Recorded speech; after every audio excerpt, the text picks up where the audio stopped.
Bonjour, je suis Estelle, praticienne en Dienshan, réflexologie faciale, et je suis ravie de vous retrouver aujourd'hui pour vous expliquer ce que c'est que la réflexologie faciale.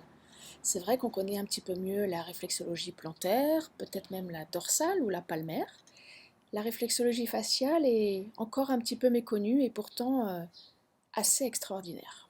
Voilà. Alors comment ça fonctionne la réflexologie faciale?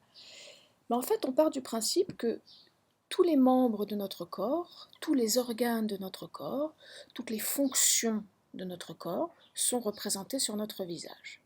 Et que donc en allant stimuler certains points ou certaines zones réflexes du visage, eh bien, nous allons envoyer un message au cerveau qui va permettre de réguler, d'agir sur les douleurs, de détendre le système nerveux, de relancer l'énergie et de stimuler les défenses immunitaires.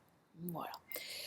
Euh, alors, pourquoi la réflexologie faciale? Déjà, en prévention. La prévention, c'est vrai que dans nos cultures, ce n'est pas une notion qu'on applique énormément, en tout cas en termes de santé. Mais effectivement, la réflexologie en préventif est juste extraordinaire. Voilà. Parce que finalement, un corps qui est maintenu à l'équilibre est un corps qui est beaucoup moins malade ou qui présente beaucoup moins de douleurs ou de maux MAUX. Voilà.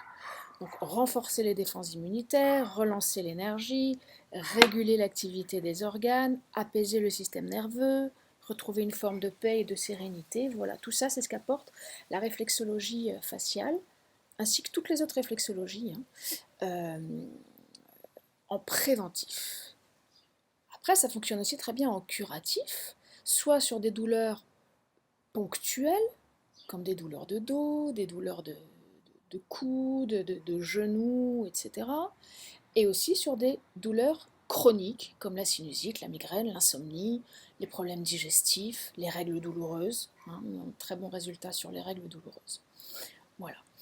Donc, à qui est-ce que ça s'applique? Eh bien, du plus jeune au plus ancien, avec un bémol pour les femmes enceintes de moins de 3 mois, car effectivement, certains points sur le visage peuvent induire des contractions et donc des fausses couches. Donc on ne se risque pas sur le terrain des femmes enceintes de moins de 3 mois.